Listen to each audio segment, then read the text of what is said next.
Bismillahirrahmanirrahim. Assalamualaikum warahmatullahi wabarakatuh. Bismillah, alhamdulillah, la haula wala quwwata illa billah, amma ba'du. Yang saya hormati Bapak Amin SDPSD selaku Kepala Sekolah SD Negeri Cipayung Pamitan, Bapak Ibu Guru di SD Negeri Cipayung Pamitan beserta staf karyawan SD Negeri Cipayung Pamitan yang saya hormati pula. Pertama-tama marilah kita panjatkan puji syukur kehadiran Allah Subhanahu wa Ta'ala yang telah melimpahkan segala rahmat, taufik dan hidayahnya kepada kita semua, sehingga pada kesempatan siang hari ini, siang yang berbahagia ini, dapat berkumpul dalam acara sesi berbagi pemahaman modul 1.4 budaya positif pendidikan guru penggerak angkatan 6 Kabupaten Wonosobo. Yang kedua, sholawat dan salam semoga tetap terlimpahkan kepada junjungan kita Nabi Agung Muhammad Sallallahu Alaihi Wasallam yang senantiasa kita nantikan syafaatnya kelak di yaumul qiyamah. Amin. Allahumma amin. Bapak Ibu yang saya hormati, izinkan saya berdiri di sini dengan maksud bukan untuk menggurui, apalagi menjadi yang terbaik di antara Bapak Ibu, bukan. Tetapi di sini saya harus melaksanakan sebuah aksi nyata dari pendidikan guru penggerak yang sedang saya laksanakan, yaitu mengenai sesi berbagi pemahaman modul 1.4 tentang budaya positif. Bapak Ibu yang saya hormati, beberapa yang akan saya berikan tentang pemahaman dalam modul ini adalah tentang konsep-konsep dari kunci budaya positif. Yang pertama adalah tentang perubahan paradigma belajar, kemudian tentang disiplin positif, motivasi perilaku manusia, kebutuhan dasar manusia, posisi kontrol restitusi dan keyakinan kelas, serta segitiga restitusi. Dari beberapa konsep tersebut, apabila diterapkan di dalam sekolah kita, insya Allah akan berdampak positif kepada peserta didik.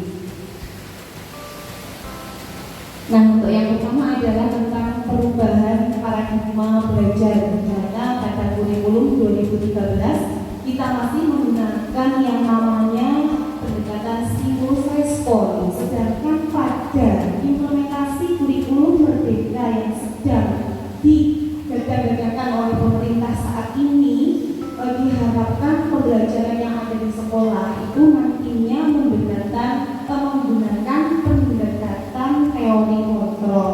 Mungkin yang sudah menerapkan seperti kelas 1 ataupun kelas 4 sudah menerapkan teori kontrol. Ya, kalau belum berarti mari kita belajar bersama. Nah, sebelum nanti kita ke pemahaman materi, di sini ada kegiatan pemantik, di mana nanti Bapak Ibu semua akan melakukan kegiatan pemantik tersebut.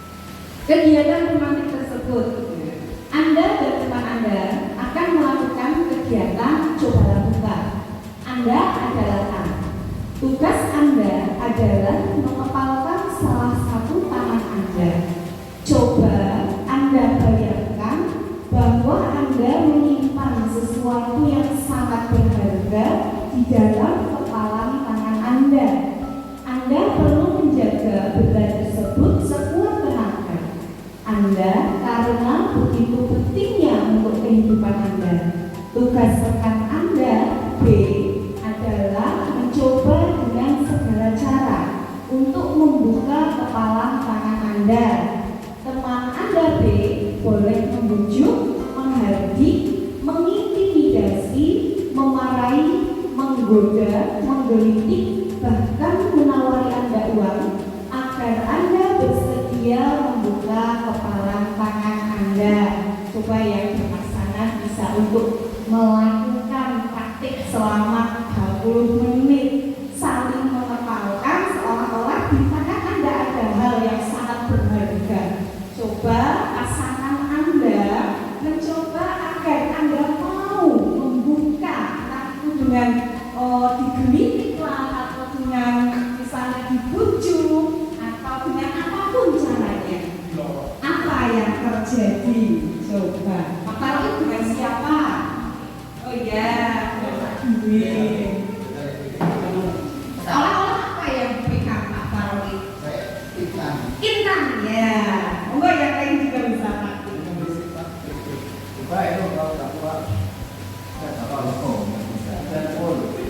Ini adalah bagi saya. Tidak, saya tidak ingin. Soalnya ini hanya untuk saya. Akan saya pertahankan.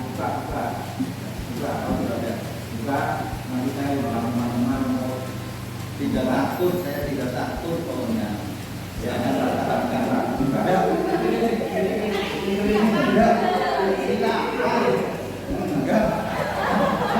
Enggak, pokoknya enggak. Padahal di dalam mungkin tidak ada apa-apa ya. Tapi terus kita Jadi tetap mempertahankan saya. Iya, Pak Farouk ternyata tetap mempertahankan apa yang ada di dalam genggamannya. Nah, sekarang terima kasih karena sudah mempraktikkan kegiatan kemarin tadi. Nah, di sini saya punya pertanyaan. Apakah Anda atau B membuka kepala tangan Anda? Tidak. Mengapa? Apa alasan Anda atau B membuka kepala tangan Anda? Tadi tidak ada ya, berarti yang kedua. Apakah Anda atau B menutup kepala tangan Anda? Iya. Mengapa? Apa alasan Anda dan B tetap menutup kepala tangan Anda? Saya ingin mempertahankan apa yang ada pada diri saya. Betul. Oh ya. Nanti enggak? Ya, terima kasih Pak Farouk. Tadi Pak Farouk tetap menutup kepala tangan Anda karena mempertahankan apa yang ada di dalam kepala tangannya, karena itu adalah hal yang sangat luar biasa. Nah, dalam kegiatan ini sesungguhnya siapa yang memegang kendali atau kontrol untuk membuka atau menutup kepala tangan? Diri sendiri, betul sekali. Berarti dapat disimpulkan ya Bapak Ibu bahwa kita sendiri yang sebenarnya memegang kontrol atas kepala tangan kita. Apakah kita mau membuka atau menutup kepala kita? Itu bergantung pada diri kita masing-masing sesuai dengan kebutuhan dasar saat itu. Seperti itu. Nah, hal tadi itu sangat berhubungan dengan teori kontrol, di mana teori kontrol ini adalah pendekatan yang diharapkan kita implementasikan di dalam IKM saat ini, di mana teori kontrol itu dicetuskan oleh Dr. William Glasser dalam control theory yang kemudian hari berkembang dan dinamakan choice theory, di mana teori kontrol itu meluruskan beberapa miskonsepsi tentang makna kontrol sendiri, di mana kita itu biasanya menganggap bahwa gurulah yang mengontrol murid, tetapi ternyata itu salah, bahwa pada dasarnya itu kita tidak bisa memaksa murid untuk berbuat sesuatu jikalau murid tersebut memilih untuk tidak melakukannya. Kemudian hal yang diluruskan kedua adalah ilusi bahwa semua penguatan positif, efektif, dan bermanfaat. Penguatan positif di sini itu bisa berupa hadiah, kemudian bisa berupa iming-iming dan sebagainya. Nah, dalam jangka waktu tertentu, hadiah ataupun penguatan positif itu tidak berlaku. Mengapa? Karena kemungkinan murid tersebut akan menyadarinya dan mencoba untuk menolak bujukan kita, atau bisa jadi murid tersebut menjadi ketergantungan. Jadi ketika tidak diberi iming-iming, mereka tidak mau melakukannya. Kemudian hal yang diluruskan yang ketiga itu adalah tentang ilusi bahwa kritik dan membuat orang merasa bersalah dapat menguatkan karakter.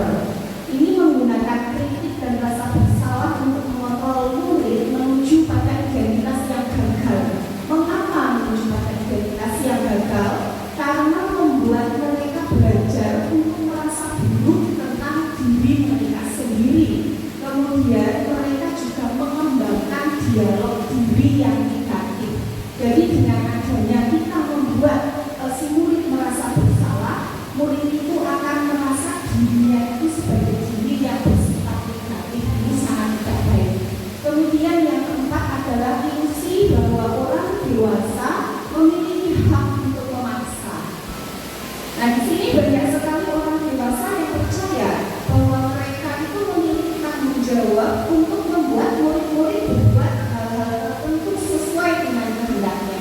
Kita masih seperti itu nih Bapak Ibu. Jadi ketika kita mengajar, kita masih berkehendak murid itu harus melakukan apa? Mereka harus mengikuti apa yang kita mau, dan ternyata ini tidak boleh. Apapun yang dilakukan itu dapat diterima. Nah, selama ada sebuah kemajuan berdasarkan sebuah ukuran kinerja, kita akan masih memaksa. Pada saat itu pula orang dewasa akan menyadari bahwa perilaku memaksa itu tidak efektif dalam jangka waktu yang panjang. Bahkan bisa juga menimbulkan yang namanya permusuhan. Itu tadi tentang teori kontrol, Bapak Ibu. Nah, di sini yang kita harapkan adalah bagaimana kita berubah dari paradigma stimulus respon yang sudah biasa kita gunakan, yang telah diteruskan oleh Edward Leibniz 1874 sampai 1949 kepada pendekatan teori kontrol tadi.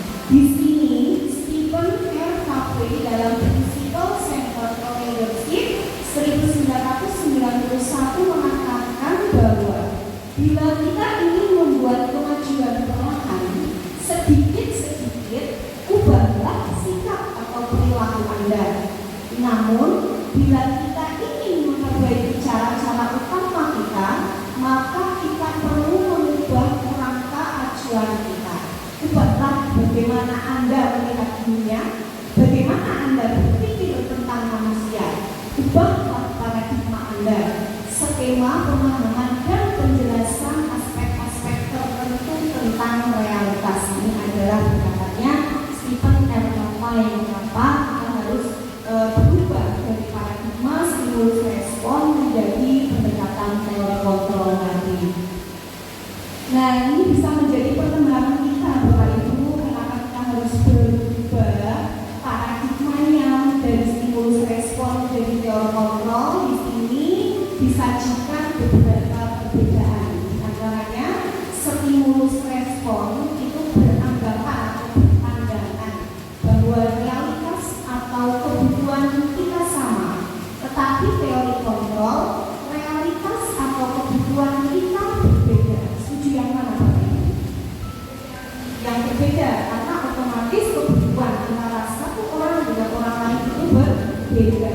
Kemudian yang kedua, semua orang melihat hal yang sama.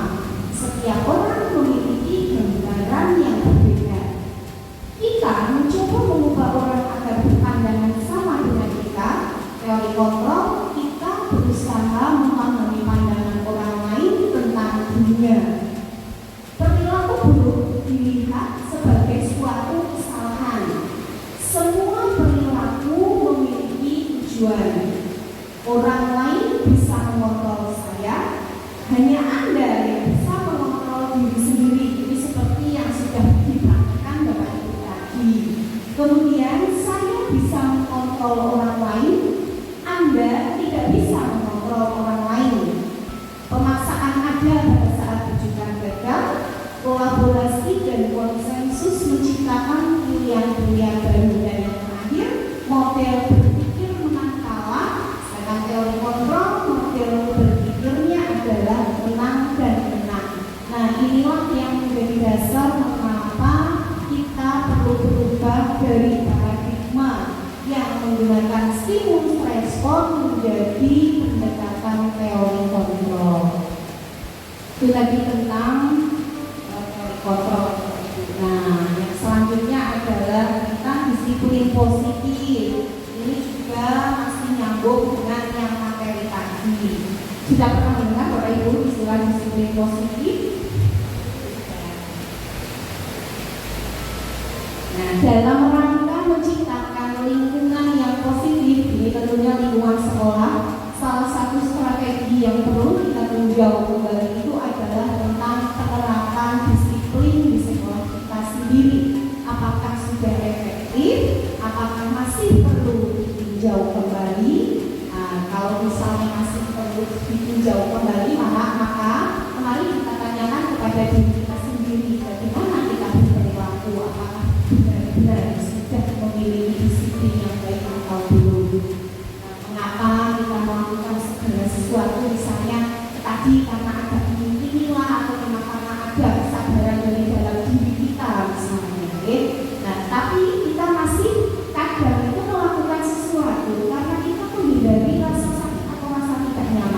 apalagi kita sebagai ASN, ya kan kita melakukan sesuatu karena memang itu adalah aturan. Jadi kita masih sebatas untuk apa? Menjalankan aturan yang ada. Masih jarang sekali melakukan sesuatu itu benar-benar berasal dari hati nurani masing-masing. Nah, di sini kita belajar tentang makna kata disiplin. Jika mendengar kata disiplin, yang ada dalam benak Bapak Ibu apa? Taat dengan aturan, tepat waktu, ya taat dengan aturan, tepat waktu, kemudian kata tertib. Biasanya disiplin itu ada hubungannya dengan kata tertib. Nah, di sini Ki Hajar Dewantara itu menyatakan bahwa di mana ada kemerdekaan, disitulah harus ada disiplin yang kuat. Sungguh pun disiplin itu bersifat self-disiplin, yaitu kita sendiri yang mewajibkan kita dengan sekeras-kerasnya. Tetapi itu sama saja, sebab jikalau kita tidak cepat melakukan self-disiplin, wajiblah penguasa lain mendisiplinkan diri kita. Dan peraturan dunia itulah harus ada di dalam suasana yang merdeka. Di situ Ki Hajar menyatakan bahwa untuk mencapai kemerdekaan atau dalam konteks pendidikan kita saat ini itu untuk menciptakan murid yang merdeka, syarat utamanya adalah harus ada disiplin yang kuat. Nah, disiplin di sini yang dimaksud itu adalah disiplin diri, disiplin yang memiliki motivasi internal, bukan disiplin karena siswa takut melanggar aturan, takut dihukum dan sebagainya, itu bukan, tetapi disiplin dari diri siswa sendiri yang berasal dari hati mereka. Nah, tujuan disiplin positif yang ada di sekolah itu adalah apa? Menanamkan motivasi pada murid-murid kita, yaitu untuk menjadi orang yang mereka inginkan dan menghargai diri sendiri dengan nilai-nilai mereka yang mereka percaya. Di mana nilai-nilai yang mereka percaya kita sebut dengan nilai-nilai kebajikan. Ini yang IKM juga biasanya dulu waktu di kelas sudah dikenalkan dengan nilai-nilai kebajikan. Belum? Sudah. Nah, nilai-nilai kebajikan itu apa? Nanti kita cari tahu. Ini dia. Nilai-nilai kebajikan. Nilai-nilai kebajikan itu yang dikemukakan oleh Ki Hajar Dewantara maupun Dian Bosen tadi tentang teori kontrol, di mana kedua pakar pendidikan yang mengartikan disiplin sebagai bentuk kontrol diri, yaitu belajar untuk kontrol diri agar dapat mencapai suatu tujuan mulia. Nah, tujuan mulia tersebutlah yang mengacu pada nilai-nilai atau prinsip-prinsip mulia yang dianggap oleh seseorang. Kita namakan nilai-nilai tersebut dengan nilai-nilai kebajikan universal tadi. Di mana nilai-nilai kebajikan universal tadi di sini saya memaparkan dalam dua arti. Yang pertama adalah nilai-nilai kebajikan yang disepakati bersama, lepas dari suku bangsa, agama, bahasa maupun latar belakangnya. Nilai-nilai ini merupakan fondasi kita dalam berperilaku. Kemudian pengertian yang kedua, bahwa nilai-nilai kebajikan itu adalah sifat-sifat positif manusia yang merupakan tujuan mulia yang ingin dicapai setiap individu. Nah, di dalam implementasi kurikulum merdeka saat ini, nilai-nilai kebajikan yang ingin dicapai oleh murid adalah yang dinamakan dengan profil pelajar Pancasila, yang terdiri dari berapa elemen, Bapak Ibu? 6, betul sekali. Yang pertama adalah beriman, bertakwa kepada Tuhan Yang Maha Esa.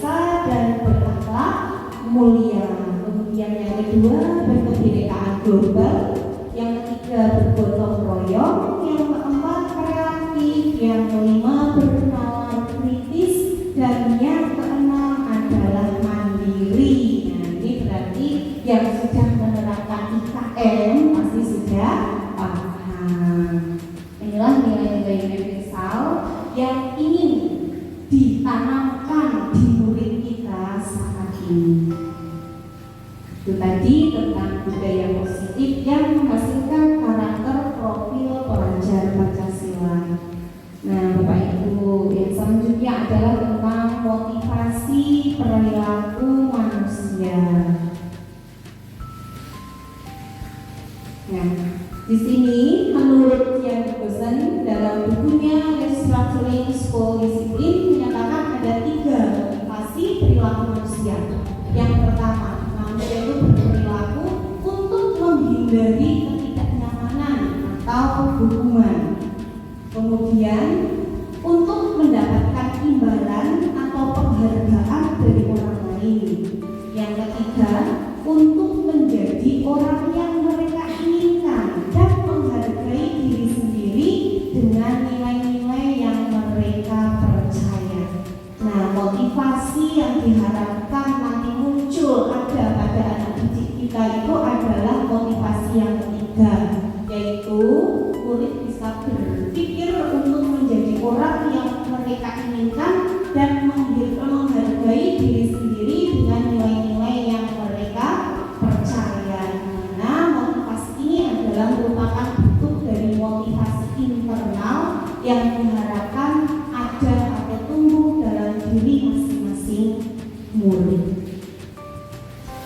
Nah, kebutuhan dasar manusia. Sekarang kita belajar tentang kebutuhan dasar manusia. Di sini saya punya video. Mari kita lihat bersama-sama tentang kebutuhan dasar manusia.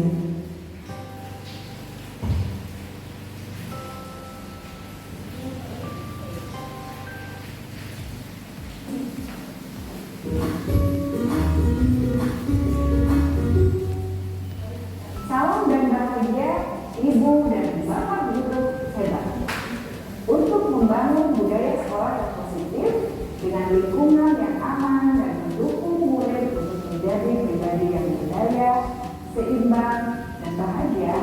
Salah satu upaya yang dapat dilakukan oleh guru adalah memahami kebutuhan dasar yang mendasari perilaku murid. Pada video kali ini kita akan membahas tentang 5 kebutuhan dasar manusia.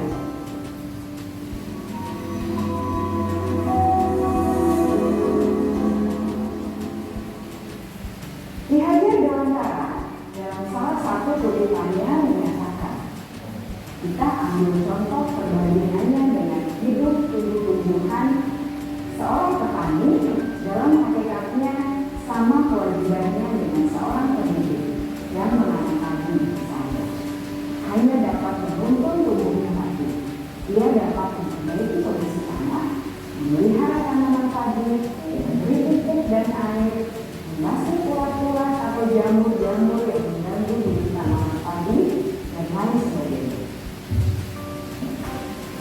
Ketika guru memahami kebutuhan apa yang mendasari perilaku murid, dan guru berusaha menuntun dan mendukung murid dalam memenuhi kebutuhannya secara positif, pada hakikatnya guru tersebut ibarat seorang petani yang sedang berusaha memahami kebutuhan masing-masing tanaman, dan ia berusaha memenuhi kebutuhan tanaman tersebut agar dapat tumbuh dengan subur dan maksimal.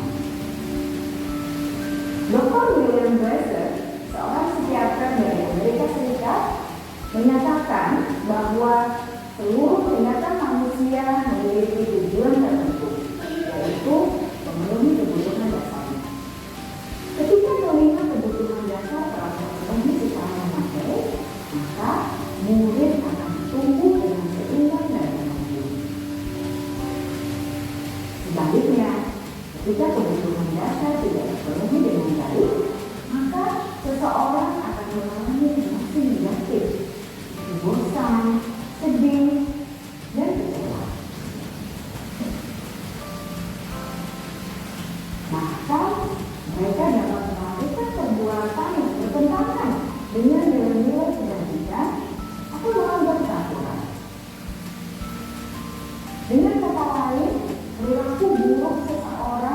biasanya adalah respons dari kebutuhan yang tidak terpenuhi.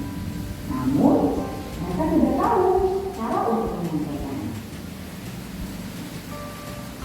Ada 5 kebutuhan dasar manusia menurut Dr. William James, yaitu yang pertama, kebutuhan untuk bertahan hidup atau survival.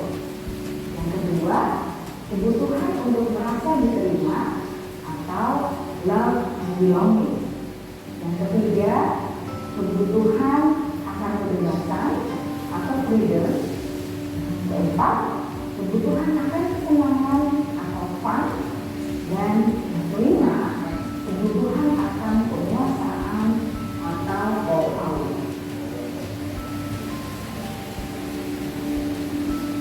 Kebutuhan dasar yang pertama adalah kebutuhan yang bersifat fisiologis untuk bertahan hidup atau survival.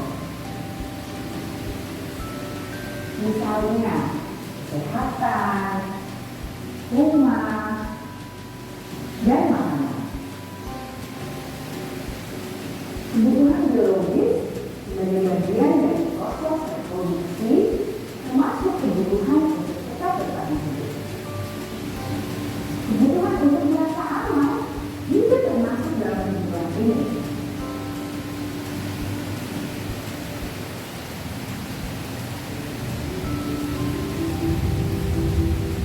Agar murid dapat belajar dengan baik, kebutuhan mereka akan merasa aman, pangan, sandang, dan papan harus terpenuhi. Bagaimana mungkin mereka dapat belajar dengan baik bila mereka datang ke sekolah dengan perut yang lapar atau bila rumah mereka kebanjiran?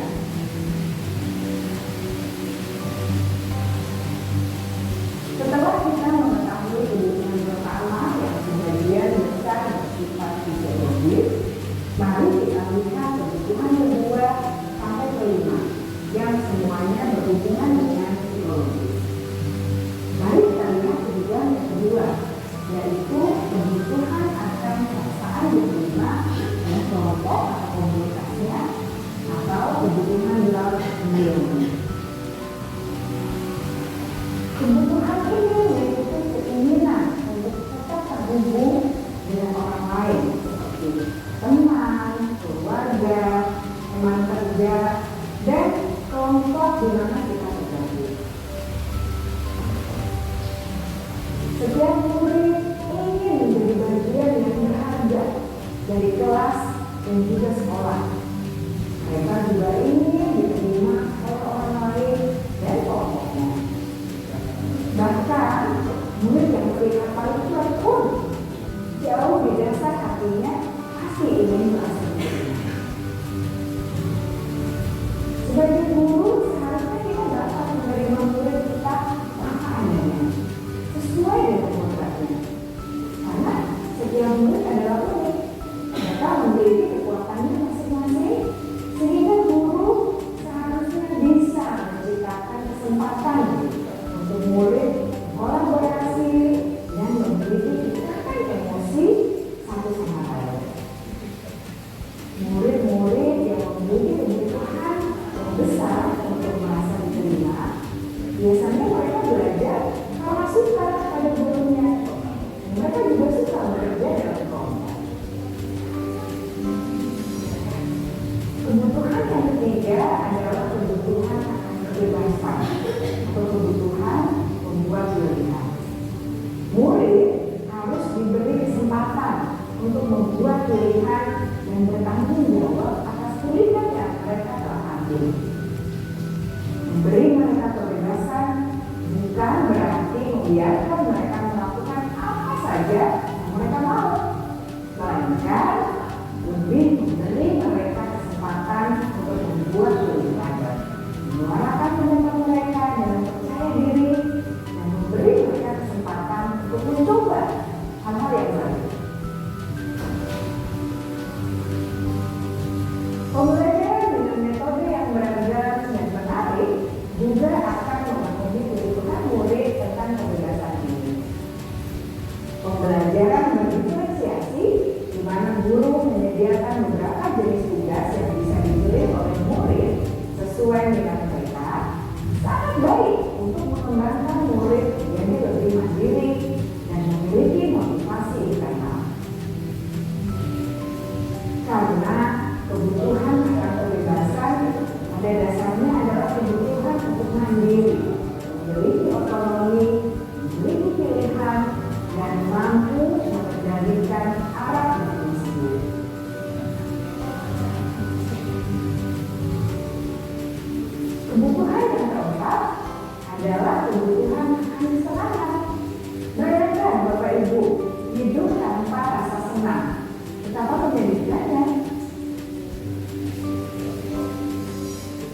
kebutuhan akan kesenangan dengan belajar. Jangan sepelekan kebutuhan murid untuk merasa senang di kelas. Sebagai guru, jangan ragu-ragu untuk dengan sengaja memasukkan kegiatan yang menyenangkan dalam kelas. Murid-murid dengan kebutuhan dasar kesenangan yang tinggi ingin menikmati apa yang mereka lakukan.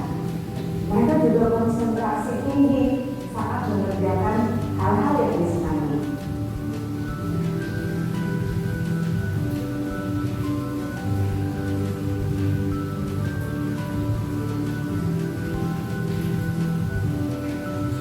Kebutuhan yang kelima adalah kebutuhan akan penguasaan. Setiap murid memiliki kebutuhan untuk merasa kompeten, menjadi terampil, diakui capaian dan keterampilannya, didengarkan, bisa membuat dampak dan pengaruh, dan memiliki rasa adil. Mereka sebaiknya diberi kesempatan untuk membuat keputusan tentang hal-hal yang penting dalam hidupnya dan tidak merasa dikontrol oleh sistem sekolah. Pada murid yang telah menginjak usia remaja, seringkali mereka merasa tidak memegang kendali atas kehidupannya sendiri, karena guru kerap kali berpengaruh dalam mengambil keputusan. Murid-murid yang memiliki kebutuhan dasar akan penguasaan yang tinggi biasanya selalu ingin menjadi pemimpin. Mereka juga suka mengamati sebelum mencoba hal yang baru. Mereka juga perfeksionis dan merasa kecewa bila melakukan kesalahan.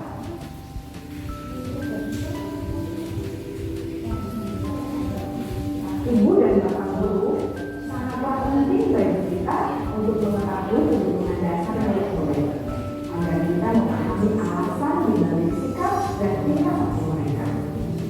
Bila murid berperilaku buruk atau melanggar peraturan sehingga tindakannya tidak sesuai dengan nilai-nilai kebaikan, maka guru harus mencari tahu alasan yang mendasari tindakan tersebut dan kebutuhan apa yang belum terpenuhi. Melalui percakapan dengan guru dalam pendekatan disiplin positif, murid dapat diajar untuk bersikap efektif dalam mengenali kebutuhan yang berusaha mereka penuhi dan mendasari tindakan mereka. Jika guru mengabaikan perilaku buruk dari murid, maka perilaku tersebut akan berpengaruh pada suasana kelas yang kurang kondusif dan akan berpengaruh pada tujuan dari pendidikan tersebut. Ibu bapak guru hebat, mari kita menjadi guru yang lebih baik dengan memahami kebutuhan dasar murid-murid kita yang senantiasa memimpin mereka untuk menjadi pribadi yang berdaya, seimbang, dan bahagia. Salam dan bahagia, ibu dan bapak guru hebat.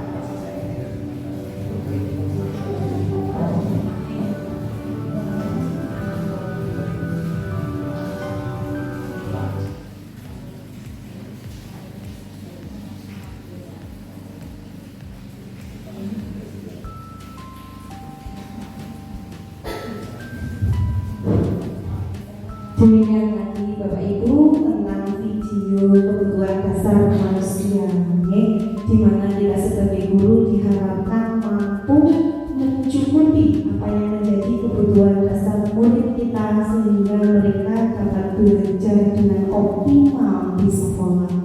Nah, tadi juga digambarkan beberapa cara supaya kita bisa memenuhi kebutuhan dasar mereka, seperti halnya melakukan kegiatan pembelajaran berdiferensiasi, di mana kegiatan pembelajaran berdiferensiasi itu kita bisa memenuhi setiap kebutuhan dasar manusia atau kebutuhan dasar murid dengan memiliki minat yang berbeda sesuai dengan kebutuhan mereka masing-masing. Nah, kebutuhan dasar manusia yang terdiri dari 5 tersebut itu berhubungan dengan konsep disiplin positif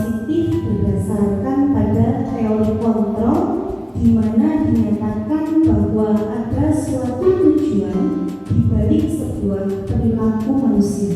Kita juga percaya bahwa elit memiliki tujuan di balik perilaku mereka.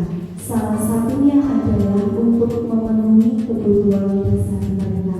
Jadi kalau ada murid yang berperilaku misalnya negatif, itu berarti mereka itu memiliki sebuah kebutuhan yang mungkin belum terpenuhi. Nah, di mana tugas kita sebagai guru adalah berusaha untuk bisa memenuhi apa yang menjadi kebutuhan mereka, sehingga mereka merasa tercukupi atas semua kebutuhan dasarnya. Mungkin tidak didapatkan di rumah, maka kita bisa memberikannya di sekolah seperti itu.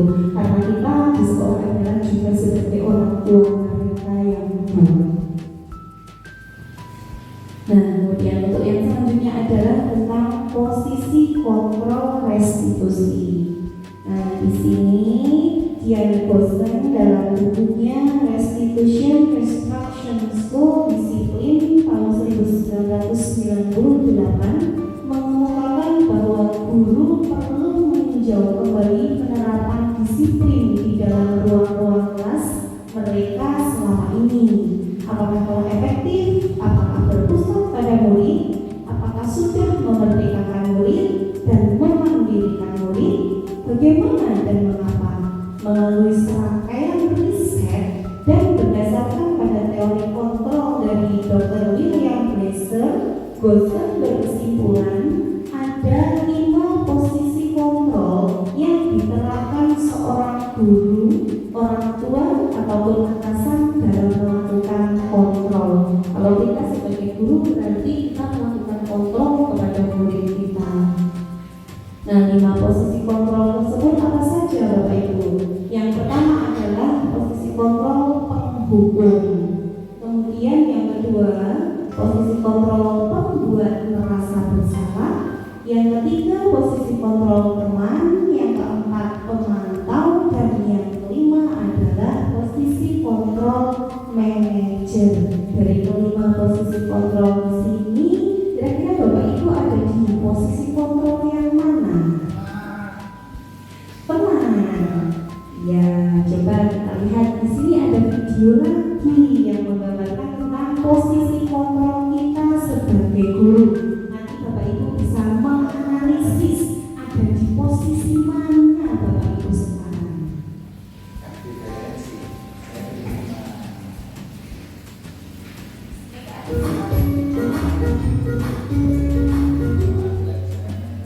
Salam bahagia Ibu dan Bapak guru hebat.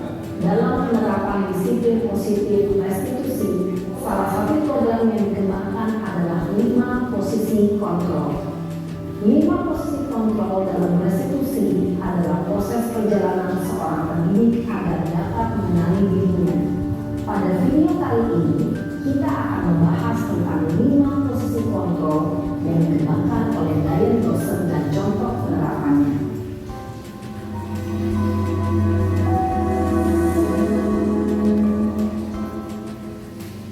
5 posisi kontrol itu adalah 1. Posisi penghukum, 2. Posisi pembuat merasa bersalah, 3. Posisi teman, 4. Posisi pemantau atau monitor, dan 5. Posisi manajer. Untuk lebih memahami kelima posisi tersebut, mari kita saksikan kasus Nael yang terlambat hadir 20 menit di sekolah dan melihat bagaimana kelima posisi kontrol dalam menghadapi masalah tersebut.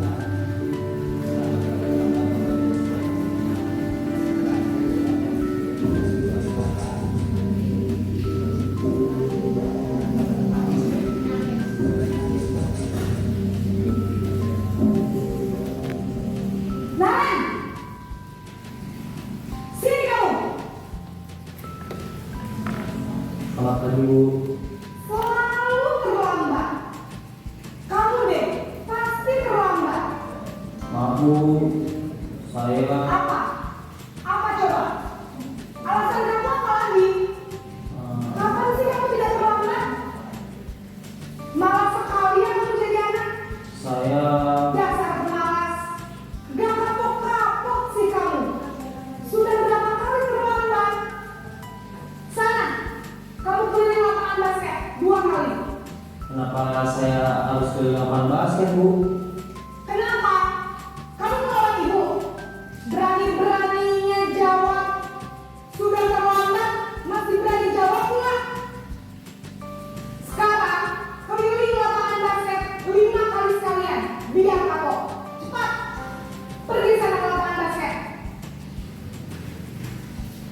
Posisi penghukum biasanya berbicara dengan nada tinggi, menghardik, menunjuk-nunjuk, menyakiti, dan menyindir. Hukuman bisa berupa fisik maupun psikis. Ibu dan bapak guru hebat. Dampak yang terjadi pada murid ketika guru berada pada posisi penghukum adalah murid cenderung akan memberontak, bahkan menyimpan dendam.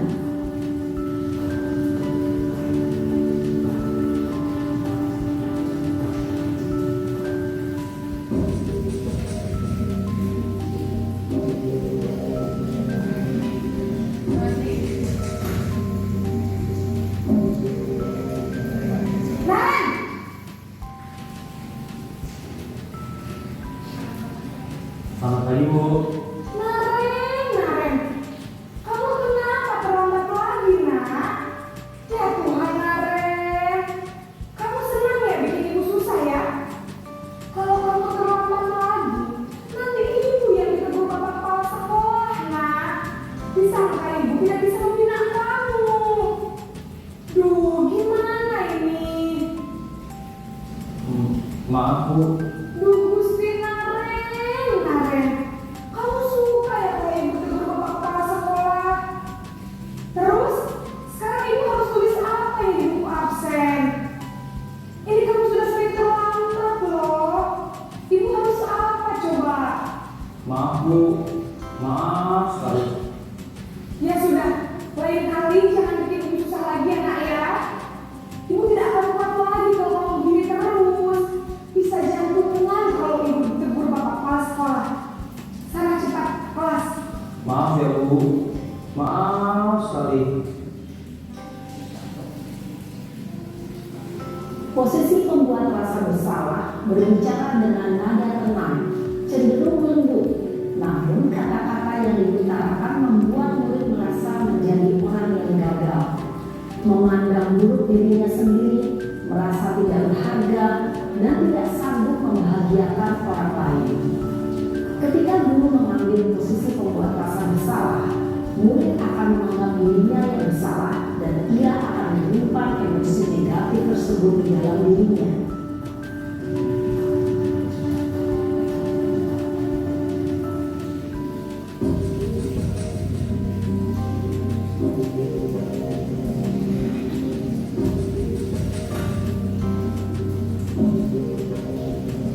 Naren,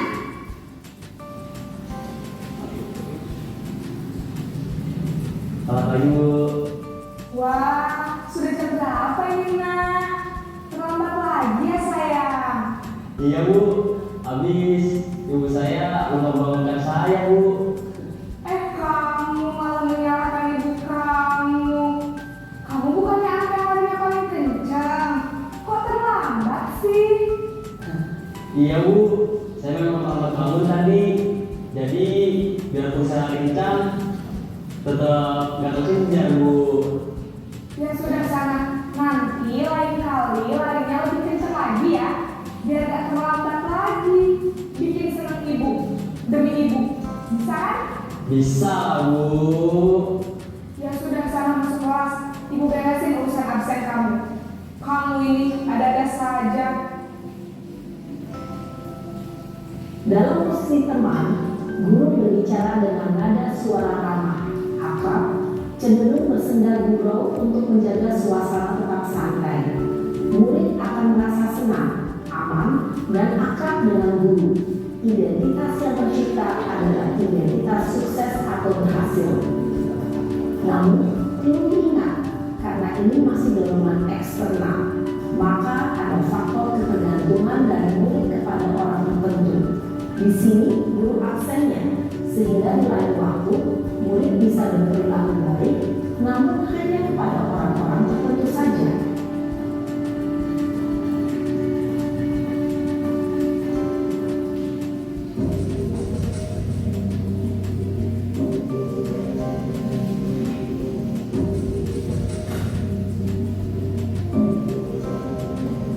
Naren!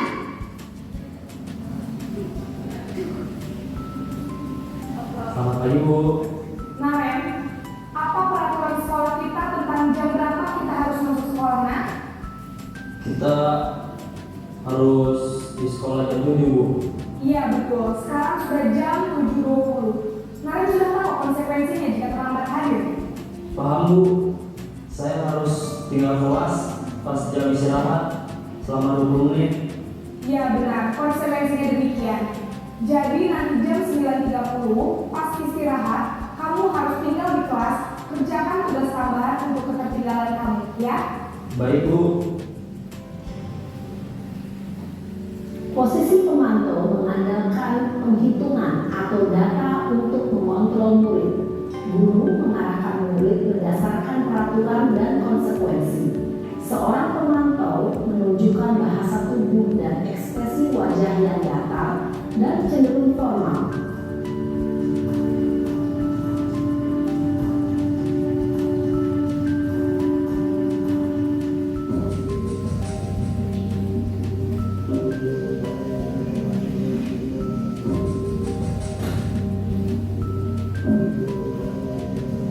Naren!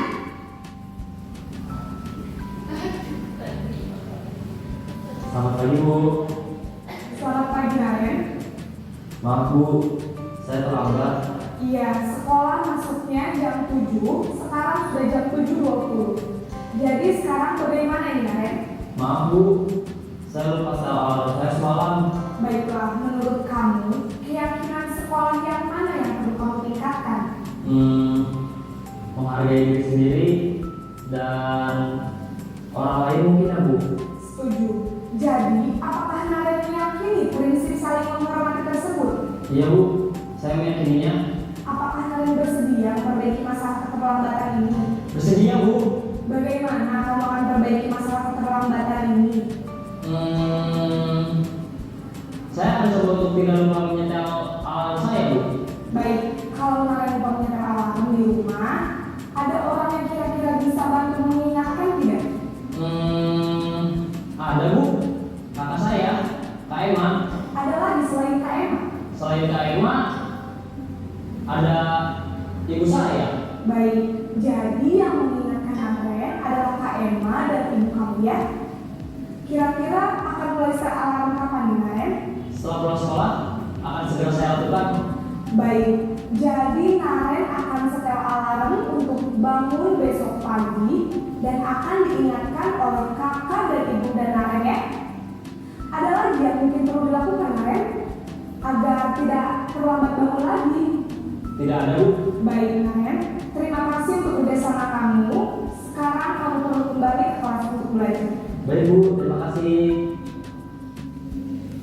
Posisi manajer adalah posisi kontrol yang disarankan untuk membimbing murid memiliki sikap disiplin yang positif, yaitu murid yang mandiri, bertanggung jawab, dan dapat memecahkan masalah. Tujuan dari posisi ini adalah agar murid dapat berefleksi atas tindakannya. Guru akan dengan tulus memberikan pertanyaan-pertanyaan bermakna, sehingga membuat murid dapat belajar dari kesalahannya dan mencari sebuah solusi untuk menyelesaikannya. Ibu dan bapak guru hebat, setelah mengamati adegan kelima posisi kontrol tadi, kira-kira posisi mana yang paling ideal? Posisi mana yang dapat menunjang motivasi intensif murid? Ya, tentu posisi manajer. Posisi ini memang posisi ideal yang ingin dituju setiap pendidik. Pada posisi inilah, guru dapat menerapkan disiplin positif dan berpihak pada murid, yang memerdekakan murid. Perjalanan seorang pendidik tentunya tidak mudah untuk sampai pada posisi seorang manajer. Namun, tujuan kita pasti, yaitu menciptakan murid-murid yang mandiri, merdeka, dan bertanggung jawab. Semoga penggambaran 5 posisi kontrol yang telah diperlihatkan ini dapat menjadi ajang refleksi bagi kita semua, agar dapat terus mengasah dan menerapkan disiplin positif yang memerdekakan murid. Mari terus berlatih dan bersemangat. Selamat menerapkan. Salam dan bahagia, Ibu dan Bapak Guru hebat.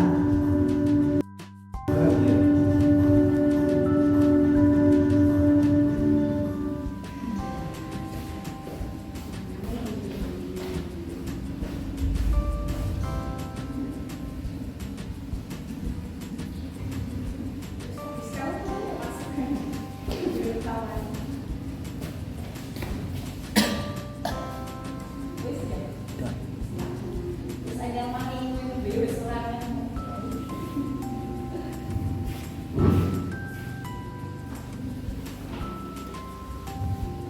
Nah, tadi itu adalah contoh ilustrasi dari 5 posisi kontrol guru.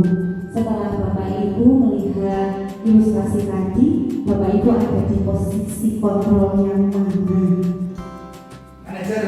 Manajer yang sudah di posisi kontrol manajer ya. Memang yang diharapkan di sini posisi kita sebagai guru adalah menerapkan posisi manajer, di mana posisi manajer adalah posisi di mana guru berbuat sesuatu bersama dengan murid, mempersilakan murid mempertanggungjawabkan perilakunya, mendukung murid agar dapat menemukan solusi atas permasalahannya sendiri. Bila kita menginginkan murid-murid kita menjadi manusia yang merdeka, mandiri dan bertanggung jawab, maka kita perlu mengacu kepada restitusi yang dapat menjadikan murid kita seorang manajer bagi dirinya sendiri. Nah, dengan posisi manajer ini nanti murid dapat menjadi pribadi yang mandiri, merdeka dan bertanggung jawab atas segala perilaku dan sikapnya yang pada akhirnya dapat menciptakan lingkungan yang positif, nyaman dan aman di lingkungan sekolah. Nah, salah satu caranya di sini adalah dengan membuat keyakinan kelas. Jadi keyakinan kelas di sini nanti bukan aturan lagi, karena di sini bersifat membuat keyakinan bersama dengan murid kita. Nah, apa itu keyakinan? Keyakinan adalah nilai-nilai kebajikan universal yang disepakati secara tersirat dan tersurat lepas dari latar belakang suku, negara, bahasa maupun agama. Nah, di dalam membuat keyakinan kelas di sini itu murid-murid perlu mendengarkan dan memahami arti sesungguhnya tentang peraturan-peraturan yang diberikan. Jadi mereka itu tidak hanya harus menjalankan saja tanpa tahu mengapa mereka itu harus menjalankan seperti itu.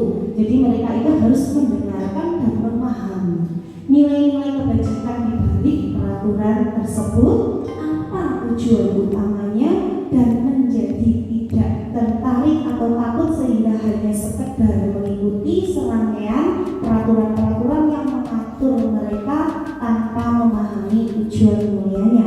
Kadang itu anak-anak ketika melanggar aturan karena mereka tidak tahu tujuan dibuatnya aturan itu untuk apa, itu mereka tidak paham. Nah, di sini nanti Bapak Ibu bisa menciptakan keyakinan kelas di kelas masing-masing dengan melakukan beberapa tahapan. Di sini tahapan dalam menciptakan program kebajikan yang pertama adalah melihat daftar kebajikan yang telah disusun bersama. Di sini daftar kebajikan adalah nilai-nilai kebajikan yang ingin dicapai tadi, yaitu profil pelajar Pancasila yang terdiri dari 6 dimensi. Kemudian yang kedua, tentukan nilai-nilai kebajikan yang ingin dijadikan perhatian utama di sekolah Anda. Curah pendapat dalam kelompok. Jadi nanti ada seperti diskusi bersama dengan kelompok murid di dalam kelasnya masing-masing. Kemudian yang ketiga, sempurnakan beberapa daftar nilai-nilai kebajikan yang utama, bahas kembali dalam kelompok utama. Kenapa disempurnakan? Karena di sini nanti saya sudah mempraktekkan di kelas 5 membuat namanya keyakinan kelas. Jadi anak-anak itu diminta membuat keyakinan kelas ataupun aturan kelas dengan kata-kata mereka sendiri. Jadi nanti setelah mereka mengumpulkan aturan-aturan yang mereka inginkan ada di dalam kelas, kita sebagai guru menguatkan dan menyempurnakan dari daftar nilai-nilai yang telah dibuat oleh anak-anak. Kemudian yang keempat, setelah dibuat, maka bisa dibuat dalam bentuk poster, ditempel di kelas, atau bisa juga dimuat di sosial media. Nah, di sini tahapan pembentukan keyakinan kelas. Satu, bahwa keyakinan kelas bersifat abstrak daripada peraturan, yang lebih rinci dan konkret. Sifatnya itu lebih positif dan tidak memaksa kepada murid. Kemudian yang kedua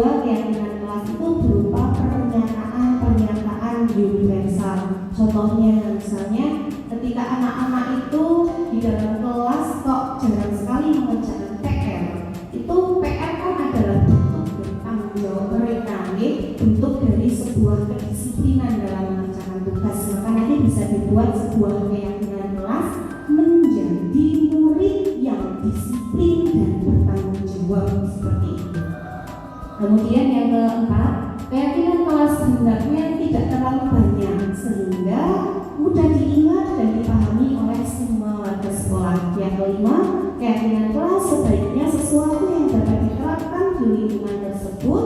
Yang keenam, semua warga kelas hendaknya ikut berkontribusi dalam pembuatan keyakinan kelas lewat kegiatan curah pendapat. Dan yang terakhir, bersedia meninjau kembali keyakinan kelas dari waktu ke waktu. Meninjau di sini apabila keyakinan kelas itu dirasa kurang efektif, maka bisa ditinjau kembali atau diganti dengan keyakinan kelas yang lain. Nah, di sini adalah contoh dari pembentukan keyakinan kelas yang sudah saya lakukan di kelas 5, di mana saya memberikan pemahaman kepada mereka mengenai profil pelajar Pancasila yang berupa nilai-nilai kebajikan yang ingin ditanamkan kepada murid. Kemudian di situ murid diminta menuliskan aturan-aturan apa yang ingin mereka laksanakan di dalam kelas sesuai dengan keyakinan mereka. Kemudian dianalisis bersama sehingga membentuk sebuah keyakinan kelas. Nah, di sini kurang jelas nih Bapak Ibu bahwa keyakinan kelas 5 ada saling menghormati, kemudian sopan dan santun, saling berbagi, saling menghargai, bertanggung jawab, saling tolong-menolong, beribadah tepat waktu, menjaga kebersihan, menjaga ketenangan, dan berseragam dengan sesuai ketentuan. Itu kemarin keyakinan kelas yang sudah kami bentuk di kelas 5. Alhamdulillah sudah mulai dilaksanakan dengan baik. Yang tadinya anak-anak kadang setiap hari ada laporan bu guru, dia membuli siapa, dia seperti ini. Beberapa hari setelah keyakinan kelas ini terbentuk sudah tidak ada laporan seperti itu lagi. Kemudian dalam melaksanakan sholat duha juga mereka lebih disiplin, tidak ada lagi yang laporan bu guru itu tidak sholat dan sebagainya. Nah, kemudian ada lagi yang terakhir adalah tentang segitiga restitusi. Apa itu segitiga restitusi? Apa itu restitusi? Restitusi adalah proses menciptakan kondisi bagi murid untuk memperbaiki kesalahan mereka sehingga mereka bisa kembali pada kelompok mereka dengan karakter yang lebih kuat. Restitusi juga merupakan proses kolaboratif yang mengajarkan murid untuk mencari solusi untuk kesalahan mereka dan membantu murid berpikir tentang orang seperti apa yang mereka ingin menjadi, tujuan mulia, dan bagaimana mereka harus memperlakukan orang lain. Restitusi ini tadi sudah diilustrasikan di posisi manajer di dalam video yang sudah ditayangkan tadi. Nah, ini adalah segitiga restitusi yang terdiri dari 3 tahapan, di mana tahapan paling dasar adalah menstabilkan identitas, kemudian selanjutnya adalah validasi tindakan yang salah, dan yang ketiga adalah menanyakan keyakinan kelas yang diyakini oleh murid. Nah, di sini dijelaskan juga bahwa langkah dari segitiga restitusi itu sejalan dengan teori kontrol yang tadi saya jelaskan, di mana dalam langkah menstabilkan identitas itu sesuai dengan teori kontrol, kita semua akan melakukan hal terbaik yang bisa kita lakukan.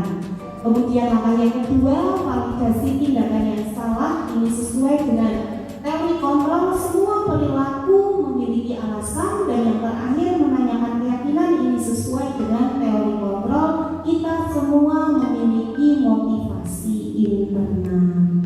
Nah, di sini menstabilkan identitas itu ada beberapa kalimat yang bisa kita berikan kepada murid kita, seperti yang tadi juga sudah diilustrasikan di posisi manajer oleh guru dan siapa tadi muridnya yang namanya Naren, dan Naren, di mana menstabilkan identitas itu bisa berkata dengan berbuat salah itu tidak apa-apa, tidak ada manusia yang sempurna. Saya juga pernah melakukan kesalahan seperti itu dan sebagainya.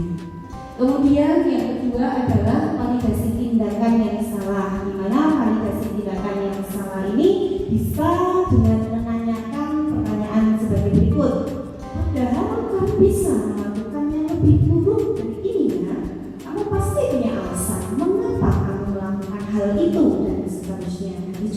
sudah diilustrasikan. Dan langkah yang terakhir adalah menanyakan keyakinan. Nah, di sini anak diajak untuk menanyakan keyakinan apa yang telah mereka langgar. Seperti misalnya menanyakan dengan kata apa yang kita percaya sebagai keyakinan kelas atau keluarga. Mohon maaf kurang kata keyakinan. Kemudian apa nilai-nilai umum yang kita telah sepakati? Apa bayangan kita tentang kelas yang ideal dan kamu mau jadi orang yang seperti apa? Seperti itulah contoh-contoh pertanyaan yang bisa kita berikan kepada anak ketika kita melakukan kegiatan segitiga restitusi. Di sini juga pernah saya terapkan di kelas 5 tentang siswa yang tidak mengerjakan tugas dan tidak memakai seragam dengan lengkap di hari Senin. Nah, videonya nanti bisa dilihat di YouTube saya saja karena durasinya cukup lama, jadi saya skip saja. Nah, demikian Bapak Ibu acara pengimbasan tentang modul 1.4 budaya positif yang bisa saya sampaikan tentang berbagai materi tadi. Semoga bisa bermanfaat untuk Bapak Ibu semua dan budaya positif dapat kita terapkan di sekolah kita sehingga bisa menciptakan lingkungan sekolah yang positif juga. Bapak Ibu, karena waktu juga sudah sore, terima kasih sekali atas semua waktu yang diberikan. Di sini apabila dari awal sampai akhir tadi dalam menyampaikan saya banyak sekali salah kata ataupun tindakan tingkah laku yang kurang berkenan dilakukan Bapak Ibu semua, saya mohon maaf yang sebesar-besarnya. Akhirul kalam, billahi taufiq wal hidayah. Assalamualaikum warahmatullahi wabarakatuh.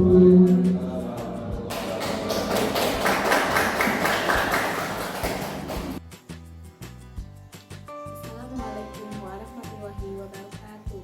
Perkenalkan, nama saya Ana Nur Faida. Saya adalah salah satu guru di SD Negeri Jepeng Pelantikan. Setelah sesi berbagi pemahaman yang telah dilakukan oleh guru Tina, saya mendapatkan banyak ilmu mengenai konsep-konsep kunci budaya positif. Yang paling menarik adalah mengenai keyakinan kelas dan segitiga restitusi untuk menanamkan disiplin positif pada murid. Tujuan dari disiplin positif itu sendiri adalah menanamkan motivasi pada murid-murid untuk menjadi orang yang mereka inginkan dan menghargai diri sendiri dengan nilai-nilai yang mereka percaya atau kita sebut dengan nilai kebajikan. Nilai-nilai kebajikan yang dimaksud adalah profil pelajar Pancasila. Semoga saya juga bisa menerapkannya untuk menumbuhkan budaya positif pada murid di SD Negeri Jepeng Pelantikan. Sekian dari saya. Wassalamualaikum warahmatullahi wabarakatuh.